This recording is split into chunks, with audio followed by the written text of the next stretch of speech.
Fideo adolygu cwestiwn arholiad tygau.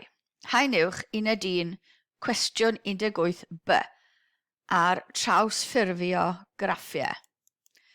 Mae cwestiwn o gofyn i ni i ddefnyddio'r echelynau canlynol i fraslunio graff yn haflu 2 cos x ar gyfer gwerthoedd x rhwng 0 i 360 gradd. A rhaid i chi nodi unrhyw bwyntiau pwysig ar y ddwy echelyn. Felly, meddwl, mae angen i ni wybod beth mae graff yn haflu cos x yn edrych. A gallwn feddwl am beth sy'n digwydd i'r gwerthoedd penodol x, sef 0, 90, 180, 270, 360. Un helpu ni.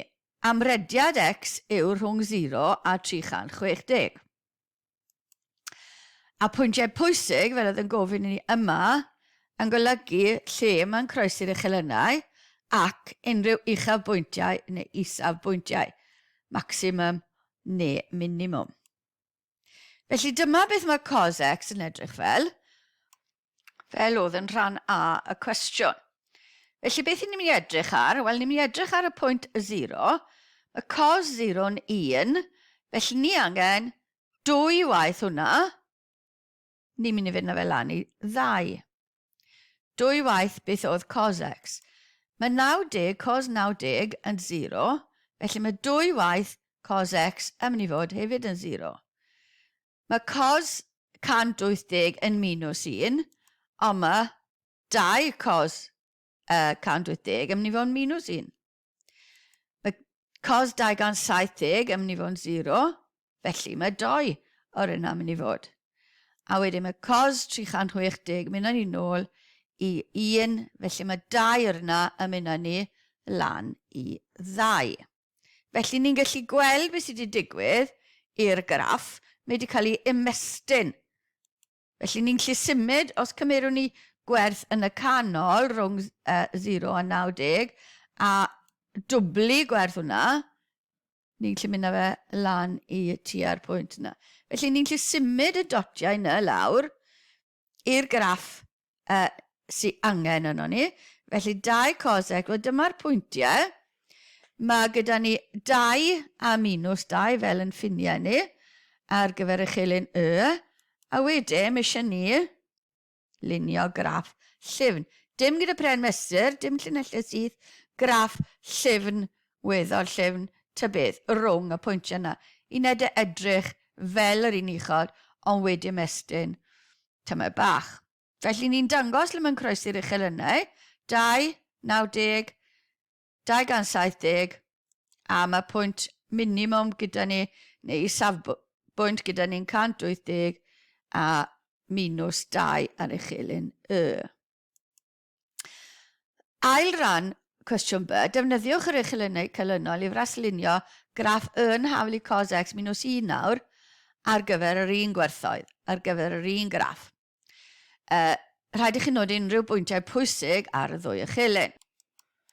A pwyntiau meddwl eto, mae angen gwybod beth mae graff yn haflu cos x minus 1 nawr yn edrych, a wedyn gallwn feddwl am beth sy'n digwydd ar y gwerthoedd penodol sy'n cael ei roi i ni. A ni'n gwybod bod yr amrediad rhwng 0 a 360 a'r pwyntiau pwysig yn bwysig i ni le mae'n croesi'r echelynau a uchafbwynt neu isafbwynt.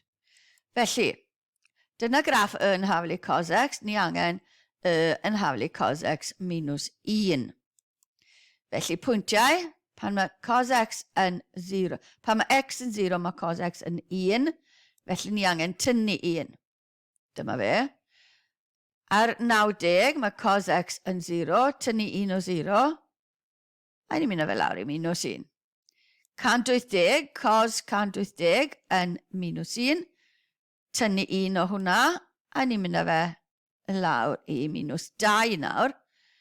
270 yn 0, tynnu 1 o hwnna, a ni'n cael minus 1, a wedyn nôl i 360, cos 360 yn 1, ond ni moyn minus 1, felly ni'n dod â hwnna lawr i 0.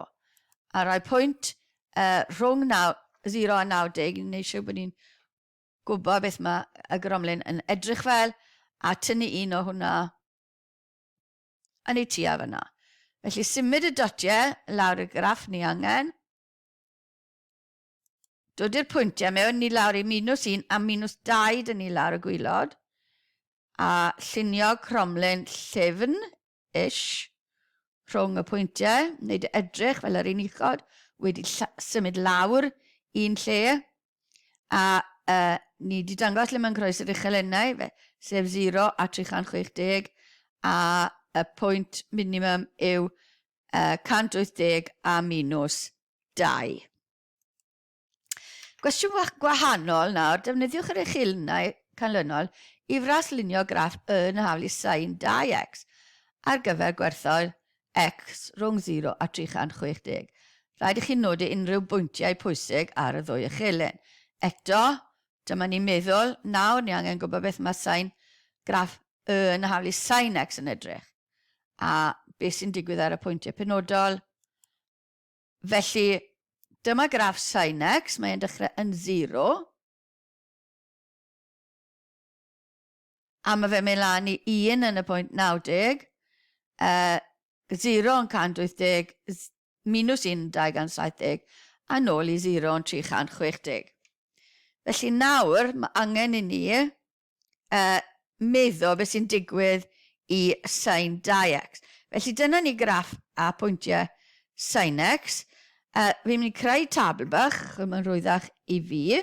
Ni angen sin 2 0 yn 0, sin 2 45 yn sin 90, sef 1. Sin 90, a wedyn ni angen sin 2 waith 90, sef 180 yn neud yn 0. 135, sin 135 yn 1 dros ail eisiau 2, ond ni angen sin 2 135 sy'n neud yn 270, sy'n dod â ni 1, a ni'n gallu gweld y patrwn yma. Felly ni'n gallu gosod y pwyntiau, mae dyn ni 0, 1, 0, -1, a ni'n gallu gweld y patrwn, felly ni'n gallu creu y graff, a dyma ni. A chi'n gallu gweld nawr, mae'r graff wedi cywasgu rhwng 1 a -1 yw'r osgled, a wedyn ni mae fe wedi cael ei cywasgu fel bod mynd rhwng 0, 90 i 180 yw un gwaith o gwmpas yr cylchred. Dyma bach o ddeunydd bonus nawr. Ffordd i chi yn cofio pa un sy'n dechrau'n 0 a pa un sy'n dechrau'n 1. Ydy'r sin yn dechrau'n 0 neu ydy'r sin yn dechrau'n 1? Ydy'r cos yn dechrau'n 0, ydy'r cos yn dechrau'n 1. Wel, ffordd bych rwydd i gofio hyn yw i feddwl am bod sin x yn haflu gyferbyn dros agos mewn triongl. A os yw'r ongl yn fach, mae'r gyferbyn bron yn 0. Felly'r cyferbyn 0 dros hypotenuse, felly ni'n dechrau yn 0 ar gyfer sin. Felly ffordd i gofio pa un sy'n dechrau'n 0. Y sin yw'r un sydd ar gyferbyn yn fach pan mae'r ongl yn fach hefyd.